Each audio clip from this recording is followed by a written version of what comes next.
은혜로우신 하나님 감사합니다.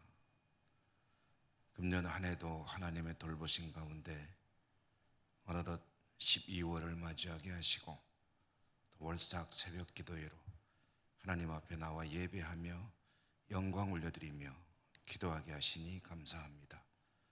오늘도 주신 말씀 가운데 하나님 음성 잘 듣게 하시고 우리의 삶이 새로워지고 믿음이 새로워지고 또 두려움 없이 용기를 내어 세상 이기고 승리하는 삶으로 나아갈 수 있도록 은혜 더하여 주옵소서. 새벽에 올려드리는 우리 예배를 받으시고 기도를 들으시며 응답하시며 축복해 주옵소서. 예수님 이름으로 감사하고 기도 올리옵나이다. 아멘. 204장 전송하시겠습니다. 204장.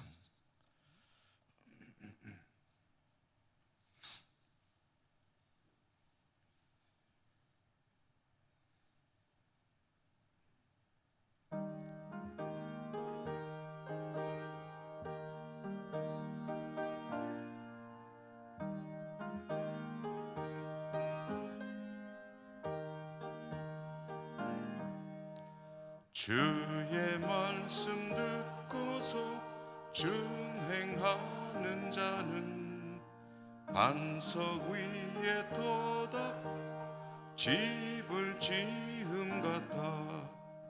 비가 오고 물나며 바람 부딪혀도 반석 위에 세운 집 무너지지 않네. 잘 짓고 잘 짓세 우리 집 잘 짓세. 만세 반석 위에도 우리 집 잘 짓세. 주의 말씀 듣고도 행치 않는 자는 모래 위에 터닫고 집을 지음 같아. 비가 오고 물나며 바람 부딪힐 때 모래 위 세운 집 무게 무너지네. 잘 짓고 잘 짓세 우리 집 잘 짓세. 만세 반석 위에다 우리 집 잘 짓세. 세상 모든 사람 집을 짓는 자니 반석 위가 모래 위에 짓네. 우리 구주 오셔서 지은 상을 줄 때 세운 공로 따라서 영영상벌 주리. 잘 짓고 잘 짓세 우리 집 잘 짓세. 만세 반석 위에 우리 집 잘 짓세. 히브리서 11장 23절 한 절의 말씀입니다. 신약성경 히브리서 11장 23절 다 함께 읽도록 하겠습니다.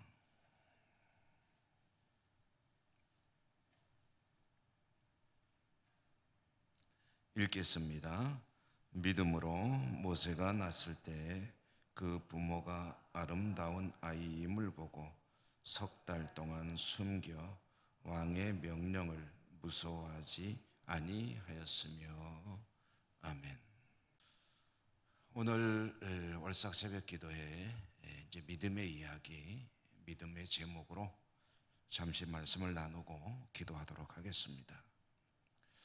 히브리서 11장은 믿음의 위대한 위인들, 믿음의 사람들의 이야기를 들려줍니다. 히브리서 11장이 믿음의 사람들 이야기를 집중적으로 모아서 구약 성경에 나오는 위대한 인물들의 이야기를 들려주는 이유는 현실의 어려움을 이기고 믿음으로 살아야 하는 사람들 때문입니다. 현실은 어렵지만 믿음을 지켜야 하는 사람들. 초대교회가 다 그랬죠. 우리가 항상 초대교회 상황을 바탕에 둔 그런 말씀들을 많이 읽고 묵상하고 또 나누고 하는데 성도들은 믿음의 갈림길에 처해 있습니다. 예수 그리스도를 믿는 믿음을 지탱해야 하느냐 아니면 포기해야 하느냐 하는 것이 어쩌면 매일 또는 매 순간 일어나는 그런 갈등이었습니다. 지금 당장 믿음을 유지하고 믿음을 지키겠다고 하면 생명을 보장할 수가 없습니다. 그러나 만약에 믿음을 포기하면 당장의 생명의 위협으로부터는 면할 수가 있죠. 피할 수가 있습니다.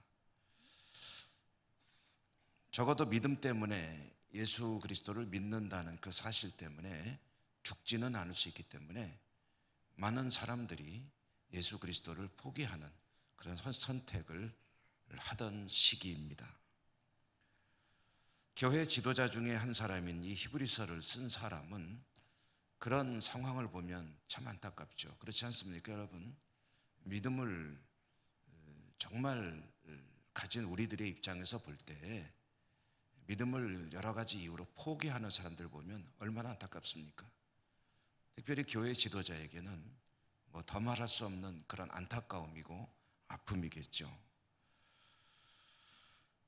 다른 거라면 모르겠습니다. 뭐 이런저런 다른 것들은 상황에 따라 포기할 수 있죠. 그렇지만 주 예수 그리스도를 믿는 믿음을 포기하는 것은 그것은 절대로 포기해서는 안 되는 가장 마지막의 것을 포기하는 것이기 때문에 얼마나 애석하고 안타까운지 모릅니다. 영생, 구원을 포기하는 것이니까요. 그러므로 이제 히브리서를 통해서 그들에게 권고할 때 이제 여러 가지 이야기를 하지만 믿음의 사람들이 이렇게 어려운 가운데서도 믿음을 지켰다 하는 이야기를 들려줌으로써 그들도 현실의 어려움을 이겨나가기를 바라는 그런 마음으로 히브리서를 쓴 것이죠. 그 중에서도 히브리서 11장은 정말 믿음의 사람들을 모아서 소개하고 있는데 오늘 우리는 모세의 부모의 이야기를 아주 짧죠. 한 절만 읽었습니다. 짧은 한 절의 이야기지만 여기에는 정말 많은 그런 삶의 이야기가 들어있죠. 모세의 부모 아므람과 요게벳이라고 하는 레위인 출신의 부모입니다. 이 두 사람이 모세를 잉태하고 출산했을 때는 이스라엘 자손들 가운데 아들은 태어나면 무조건 죽어야 하는 그런 상황이었습니다. 여러분 잘 아시지만 이때의 이스라엘 사람들은 이집트에서 노예로 살고 있던 시대죠. 이집트의 지배자인 바로는 이스라엘 사람들의 백성들의 그 번성하는 그 숫자가 늘어나는 그 추세를 보고 걱정이 참 많았습니다. 얼마나 이스라엘 백성들이 기하급수적으로 늘어나는지, 백성들의 전체 볼륨이 얼마나 커져가는지 자칫하다가는 이게 주객이 바뀌겠구나. 누가 주인이고 누가 객인지 모르겠구나. 이집트 사람들보다 노예인 저 사람들의 숫자가 더 많아진다면, 그래서 만약에 폭동이라도 일으키게 된다면 이 나라의 주인이 바뀔 수도 있겠구나 하는 그런 마음을, 생각을, 두려움을 가지게 된 거죠.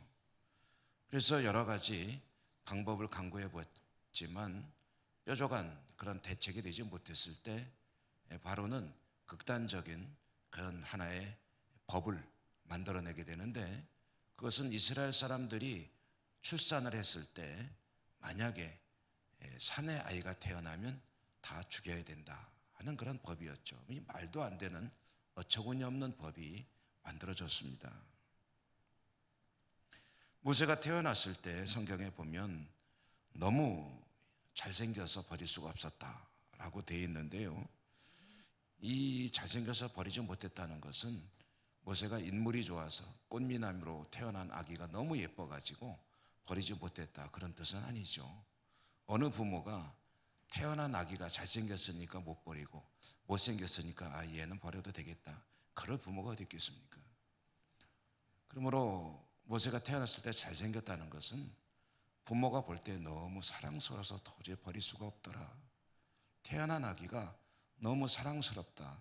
그건 모든 부모에게 사실은 마찬가지죠. 너무너무 사랑스러운 아기를 어떻게 그 물에다가 던져버릴 수가 있겠느냐. 그래도 어떤 부모들은 버리는 이들도 있었던 것 같습니다.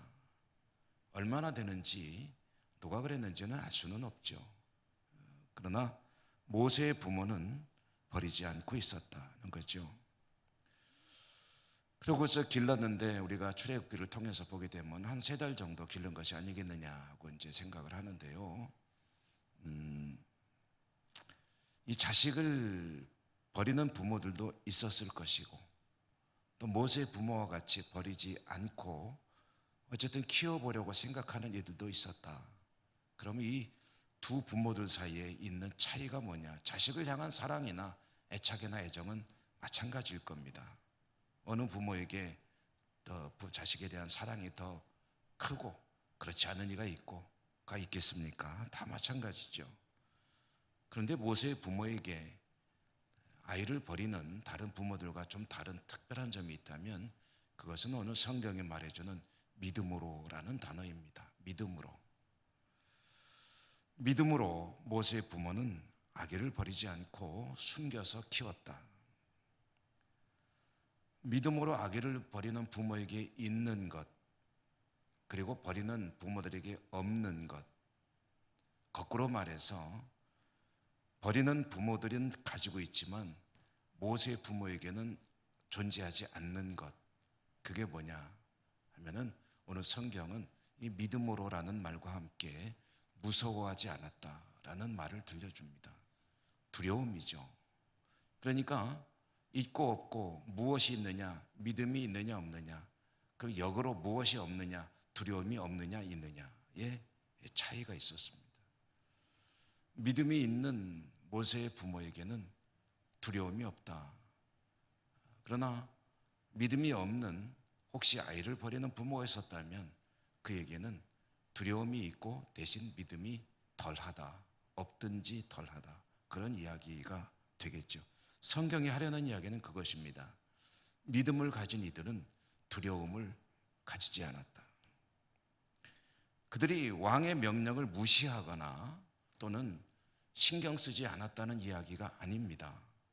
그들은 여전히 두려움은 가지고 있었습니다. 사람에게는 정도의 차이는 있지만 특별한 사람, 슈퍼맨은 없습니다. 누구나 다 연약합니다. 누구나 다 무서움을 가지고 있습니다. 두려움이 없다고 큰 소리 치는 사람일수록 더 두려워하는 것일 수도 있습니다. 누구나 다 두려움이 있고 누구나 다 무서워합니다. 모세의 부모도 두려움이 있었을 것입니다. 만약에 아이를 숨겨놓고 키우다가 발각이 된다면 온 가족이 다 해를 입을 수도 있다 하는 그런 더 큰 일에 대한 무서움과 두려움, 걱정, 의심, 염려가 없을 수는 없습니다. 사람이니까. 그러나 차이는 있습니다. 누구나 두려움이 있고 누구나 걱정이 있고 누구나 염려가 있지만 똑같지는 않습니다. 믿음을 가진 이들의 두려움은 믿음이 없는 사람들이 가지는 두려움과 질적인 차이가 있습니다. 만약에 믿음을 가지고 있고 하나님의 약속을, 하나님의 말씀을 무엇보다도 더 크게 여기고 무겁게 여기는 믿음으로 살아간다면 다른 일들이 가져오는 여러 가지 상황들이나 그로 인한 문제들이나 그로 인한 두려움들은 뒤로 미루어 버릴 수가 있습니다. 그것이 다른 점입니다. 두려움과 공포가 없는 것은 아니겠으나 그보다 더 큰 힘이 하나님의 약속의 말씀을 믿는 믿음, 그 믿음을 가지면 두려움과 공포를 딛고 일어설 수 있다는 거죠. 신앙 때문에 죽음도 받아들인 순교자들은 죽음이 무섭지 않았을까요? 아닙니다. 무섭습니다. 똑같이 두렵습니다. 어떻게든 피하고 싶습니다. 그러나 믿음을 지키는 것보다 죽음이 더 크지는 않습니다. 그게 믿음의 사람들이 가지는 그런 힘이고 능력이죠.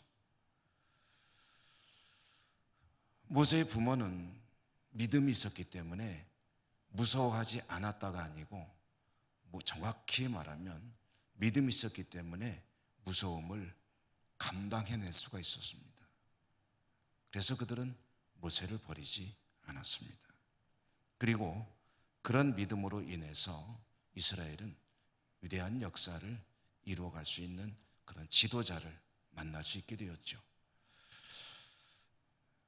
두려움은 삶의 현장에서 만나는 무서운 일들은 모세가 태어나던 시대만 있느냐 하면 그건 아니죠. 언제나 있습니다. 믿음을 가지고 살아가는 사람들에게 무서울 게 없는 그런 시대는 없습니다. 염려되는 게 없는 시대는 없습니다. 두려울 게 없는 시대는 없죠. 지금도 그렇습니다. 믿음을 가지고 살아가는 우리들에게 믿음을 지키기 위해서 감수할 수밖에 없는 두려움, 무서움, 여러 가지 일들 있습니다. 얼마든지 있습니다. 사실 다를 게 별로 없습니다. 그때나 지금이나 똑같습니다. 그런데 그런 어려움들을, 무서운 이들을 극복해내는 이들이 있고, 그 두려움이나 무서움, 걱정, 염려에 그만 믿음을 던져버리는 이들도 있습니다. 던져버리지까지는 않더라도 뒤로 한 발 두 발 물러서는 이들도 있죠. 어떤 차이입니까?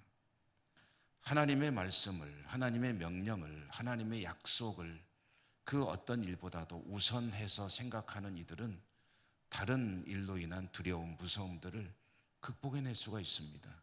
우선 하나님 말씀대로 하고 보는 거죠. 그 뒤의 일은 하나님의 말씀과 약속을 통해서 하나하나 감당해내는 거죠. 그러나 하나님 말씀에 믿음이 없거나 약속을 실감나게 받아들이지 못하는 이들은 성경은 그렇게 되어 있지만 그건 그거고, 현실의 문제 앞에서 그만 믿음이라는 것은 일단 뒤로 밀려질 수밖에 없는 그런 이들도 있다는 것이죠.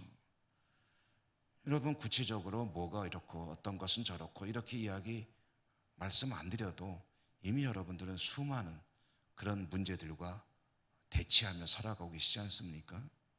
그럼에도 불구하고 믿음을 지키는 이유가 어디 있습니까? 하나님 앞에 그렇게 나가는 것이, 믿음을 지키는 것이 더 중요하다고 생각하기 때문 아니십니까? 어려운 시대이지만 하나님의 말씀, 하나님의 약속, 하나님의 명령에 순응하는, 따르는, 순종하는 그런 말씀 신앙에는 퇴보가 없는 것이, 그것이 바로 믿음입니다. 그리고 그것이 용기이고 그것이 승리입니다. 저도 물론 그렇고 우리 사랑하는 우리 예천교회 모든 가족들이 하나님의 말씀, 하나님의 약속이 최우선인 그런 승리하는 믿음의 삶을 살아갈 수 있기를 간절히 소망합니다. 기도하겠습니다. 은혜로우신 하나님, 감사합니다. 믿음을 가지고 사는, 믿음의 사람들이 사는 시대는 언제나 어디나 많은 어려움들과 접하며 살아야 했던 그런 시련의 삶입니다. 혹 이런저런 폭력이나 외압이 없다면 내부적인 유혹이나 또는 미혹되는 일들로 인해서 신앙을 버린 이들이 참 많았는데, 오늘 모세의 부모 이야기를 통해서 저희들에게 믿음의 최우선임을 또 한 번 들려주시니 감사합니다. 쉽지 않은 시대이지만 하나님 바라보는 믿음으로, 말씀을 신뢰하는 신앙으로 승리하는 저희 모두가 될 수 있도록 도우시고 축복해 주옵소서. 오늘도 하나님의 약속의 말씀을 붙들고 저희들은 기도하겠습니다. 공허한 외침이 아니라 확신을 가지고 구하는 기도의 시간 될 수 있도록 도우시며 인도해 주옵소서. 예수님 이름으로 감사하고 기도 올리옵나이다. 아멘. 하늘에 계신 우리 아버지, 아버지 이름을 거룩하게 하시며 아버지의 나라가 오게 하시며 아버지의 뜻이 하늘에서와 같이 땅에서도 이루어지게 하소서. 오늘 우리에게 일용할 양식을 주시고 우리가 우리에게 잘못한 사람을 용서하여 준 것 같이 우리 죄를 용서하여 주시고 우리를 시험에 빠지지 않게 하시고 악에서 구하소서. 나라와 권능과 영광이 영원히 아버지의 것입니다. 아멘. 오늘도 여러분 우리 하나님께 기도하십시다. 기도하실 때 여러분의 개인적인 소원들 하나하나 약속의 말씀을 붙들고 하나님께 아뢰시는 기도의 시간 되시기 바라고요. 우리가 함께 기도하는 여러 가지 기도 제목들도 기억하시며 기도해 주시기를 부탁드립니다. 코로나 이후에 모든 것들이 회복을 기대하고 있는데요. 이 사회와 민족과 여러 가지 일들도 회복이 되어야 되겠고, 특별히 우리 교회 예배가 여러 가지 일들이 회복이 되어서 과거의 모습들을 찾아가고 오히려 더 진보 발전할 수 있는 우리 교회가 되길 원합니다 하는 그런 소원들을 우리 하나님께 아뢰십시다. 암투병하는 분들을 위해서 특별히 또 여러 가지 질병으로 아파하고 고통 가운데 있는 이들과 그들의 가족을 위해서도 기도해 주시기 바랍니다. 러시아 우크라이나 전쟁을 비롯해서 지구촌에 전쟁은 끝나고 평화가 정착될 수 있기를 위해서 기도해 주시기 바랍니다. 교회 학교가 부흥할 수 있도록 요즘에 연세 높으신 우리 성도님들이 과거에 비해서 비교적 많이 별세하시고 계신데 어른들의 건강을 위해서도 기도해 주시기 바랍니다. 우리 항존직 피택자들이 있습니다. 이제 훈련 받고 임직을 앞두고 있는데 훈련 받는 동안에 하나님의 종으로 부르심 받은 그 의미와 이유를 잘 깨닫고 하나님과의 관계를 바르게 정립하며 훌륭한 임직자로 준비하고 임직할 수 있도록 그들을 위해서도 기도해 주시기 바랍니다. 우리 나라 민족 우리 예천 땅을 위해서도 기도하시고요. 또 이 시간에도 해외 각지 흩어져서 선교하는 선교사들을 위해서도 기도해 주시기 바랍니다. 슬픔 당한 가정을 기억하시며 또 하나님의 위로가 임할 수 있도록 위해서 기도해 주시기 바랍니다. 이런 여러 가지 제가 말씀드리지 않았더라도 기도할 일 생각나시면 기도해 주시기 바라고요. 다 같이 주여 한번 힘차게 부르고 하나님께 기도하겠습니다.